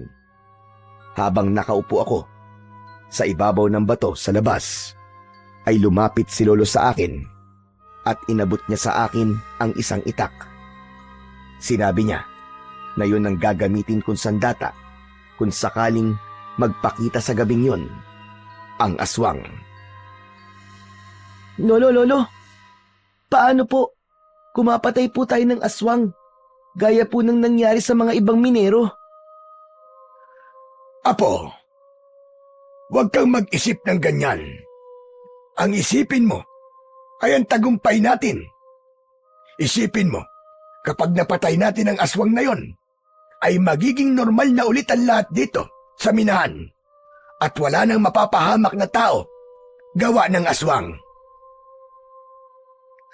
Hindi ko po kasi maiwasang mag-isip, Lo, na baka may masamang mangyari po sa atin. Lalo na't kung sakali po, ay ito po ang unang beses na lalaban po ko sa isang aswang.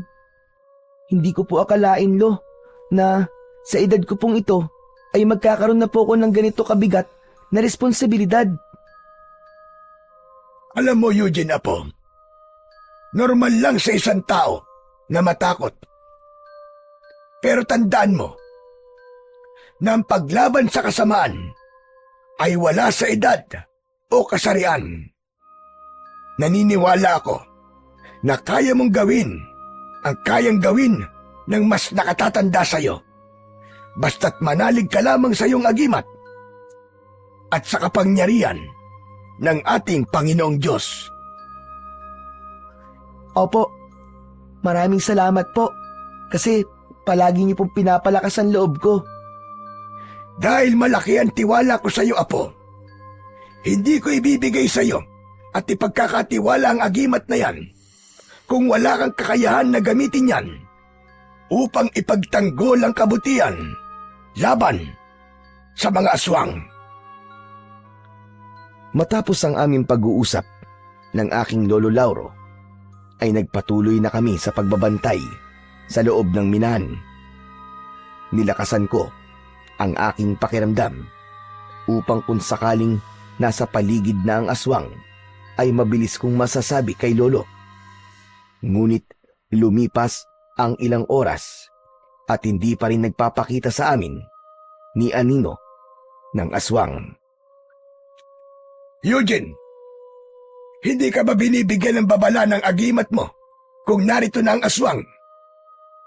Wala ka bang nararamdamang kakaiba? Wala po, Lo. Hindi ko po nararamdaman yung aswang. Hindi po ba dapat nandito na po siya? Sa pagkakatanda ko po, ay ganitong oras po siya umatake nun eh. Tama ka. Yan nga rin ang ipinagtataka ko ngayon. Magkakasunod na gabi siyang umatake rito sa minahan. Kaya nakapagtataka na ngayong gabi ay hindi siya aatake. Bakit kaya? Ano kaya ang dahilan niya? Magsasalita pa sana ako nang may mainit na hangin na humampas bigla sa aking muka. Pakiramdam ko ay may bumulong sa akin na sinundan ng pagbilis ng tibok ng puso ko. Lolo, teka sandali lang. Naalala ko po. Hindi po ba sinabi po natin kay Aling Ramona na sa bahay na po ni Mang Donato dinadala mga gintong nakukuha dito sa minahan? Hindi po kaya wala pa rin po dito hanggang ngayon ng aswang ay dahil sa bahay po siya ni Mang Donato aatake para kunin po doon ang mga ginto. Diyos ko! Oo nga po! Tama ka!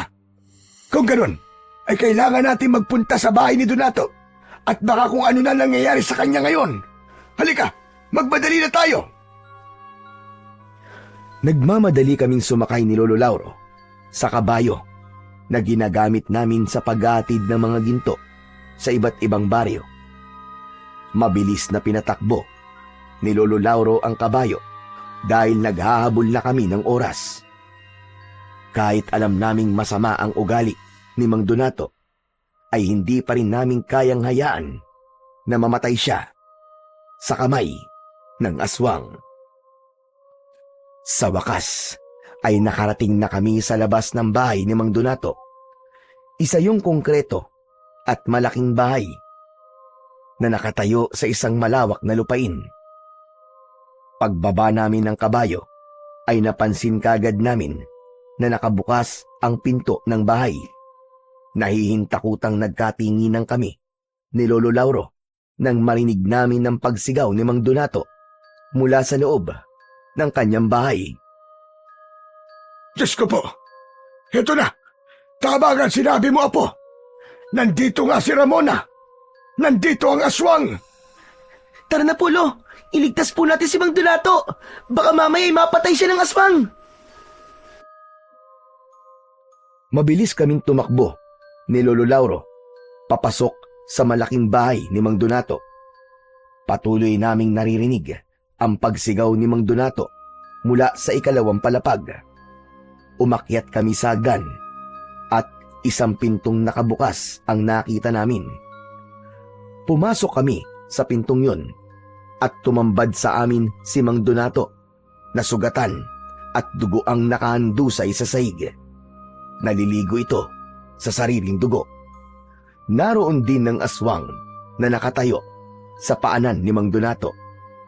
Sabay na napatingin si Mang Donato at ang aswang sa amin ni Lolo. Mabuti't dumating kayo! Tulungan niyo ako! Papatayin ako ng aswang na yan! Tulungan niyo ako!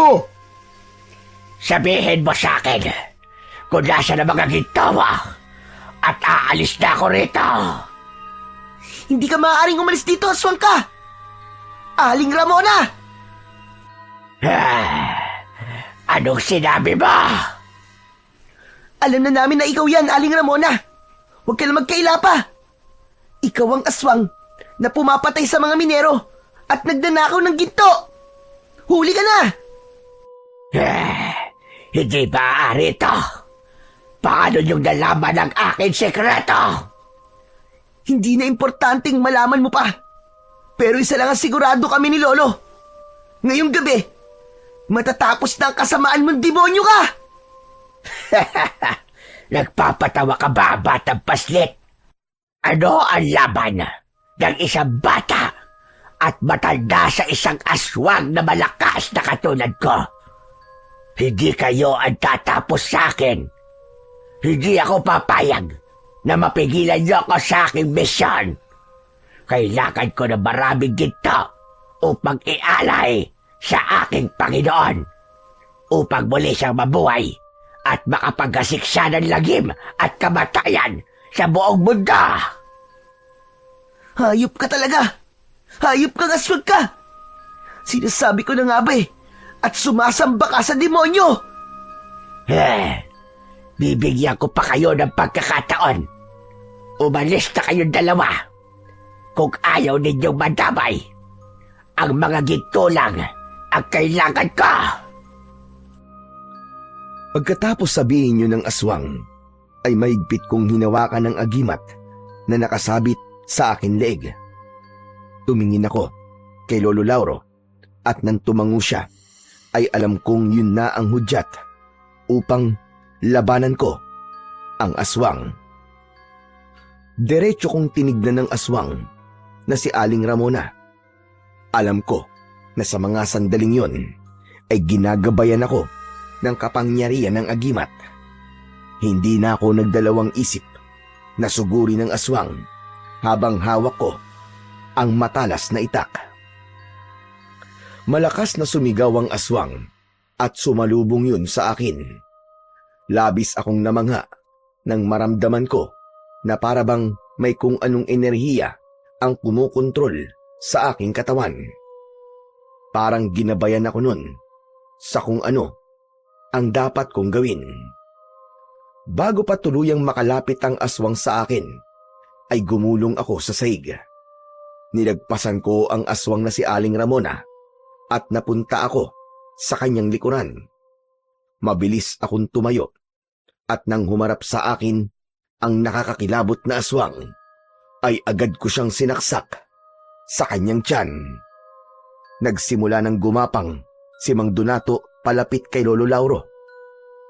Hanggang sa malakas kong itinulak ang aswang at natumba siya sa ibabaw ng nakadapang si Mang Donato. Aray ko! Aray! Bakit naman sa dinabi namin na pwedeng bagsakan, ay sa akin ka pa bumagsak? Sinunggaban ng aswang si Mang Donato at ginawa nitong biyag si Mang Donato. Tinapat ng aswang ang matutulis nitong mga kuko sa leeg niya. Sige! Sige! Subukan mo lumapit dahil papatayin ko lalaking ito. Ang gusto ko lang ay ang mga ginto. Nasaan ang ginto? Ibigay niyo sa akin ang mga ginto. Kailangan niyang mabuhay ang aking Panginoon. Ibigay niyo sa akin ang mga ginto. Tama na!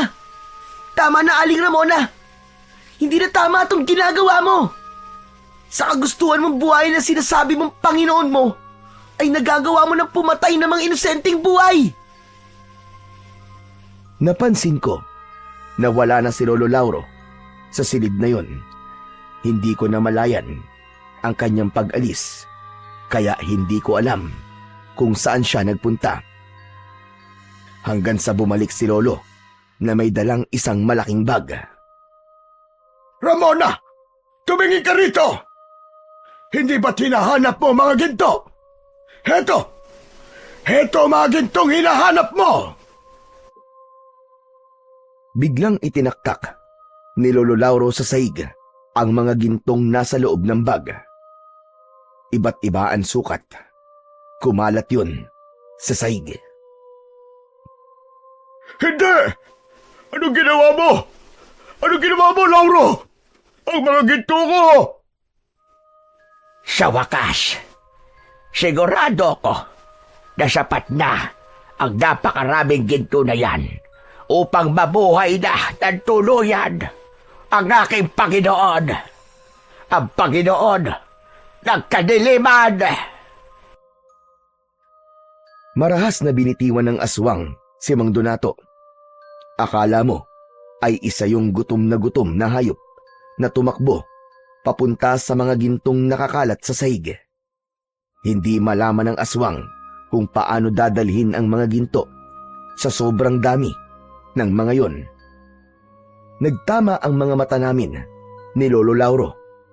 Kahit wala siyang sinabi, ay alam ko ang ibig niyang sabihin. Habang abala ang aswang na si Aling Ramona sa pagkuha ng mga ginto sa saig, ay maraan at tahimik akong naglakad papalapit sa kanya. Nang nasa likod na ako ng aswang, ay itinaas ko ang itak at hinawakan ko yun ng dalawa kong kamay. Naramdaman ko ang pagbalot ng malakas na enerhiya sa aking katawan at saka ko buong puwersang itinarak ang itak sa likod ng aswang.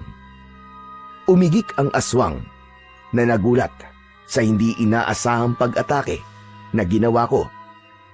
Paghugot ko ng matalas na itak ay humarap pa sa akin ng aswang na si Aling Ramona at mabilis ko siyang giniritan sa leeg. Bumagsak sa sahig ang wala ng buhay na katawan ng aswang habang may mga ginto pa sa kanyang mga kamay. Hindi makapaniwalang tumingin ako kay Lolo Lauro. Lolo, wala na po ang aswang.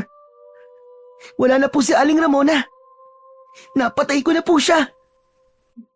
Napakahusay mo, Apo. Hindi talaga ako nagkamali nang ibigay ko sa iyo ang agimat. Dahil nagamit mo yan ng tama. Ipinagmamalaki kita, Apo. Teka lang, ano ba kayo? Pwede bang mamaya na kayo magkwentuhan? Tulungan niyo na muna ako rito. Doon lang namin naalala si Mang Donato.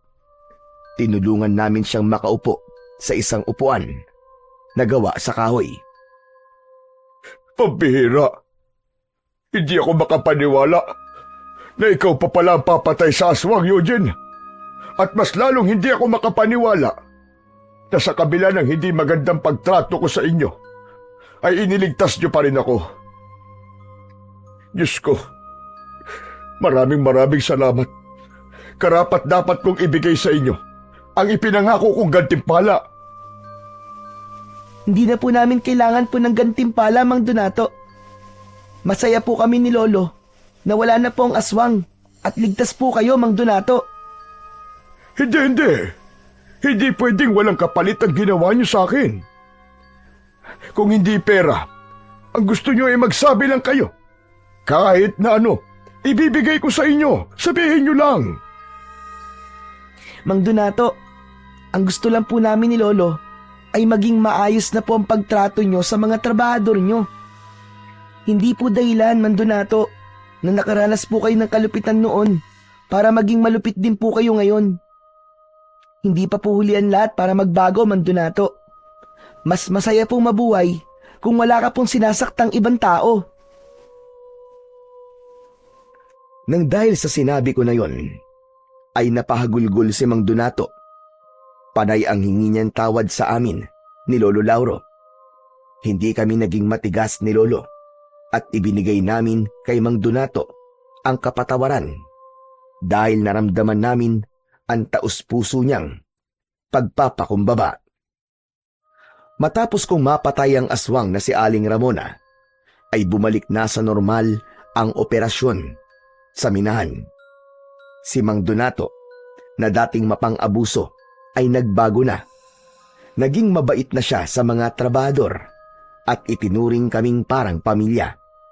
Binabayaran pa niya ang utang namin ni Lolo Lauro sa bangko bilang pasasalamat sa ginawa namin.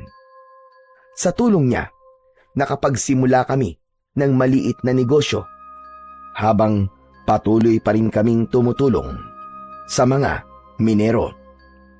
Isang araw, ibinaon namin ni Lolo sa lupa ang ribulto ni Aling Ramona kasama ang mga ginto. Alam naming yun ang tanging paraan para tuluyan ng mapigilan ang pagkakabuhay ng Panginoon ni Aling Ramona. Ipinagpatuloy ko pa rin ang pagsasanay sa paggamit ng agimat. Alam kong darating ang araw na kakailanganin ko ulit makipaglaban. At sa lahat ng nangyari, natutunan ko na hindi sukatan ng edad para maging bayani dahil ang mahalaga sa lahat ay ang tapang na lumaban para sa kabutihan at katarungan.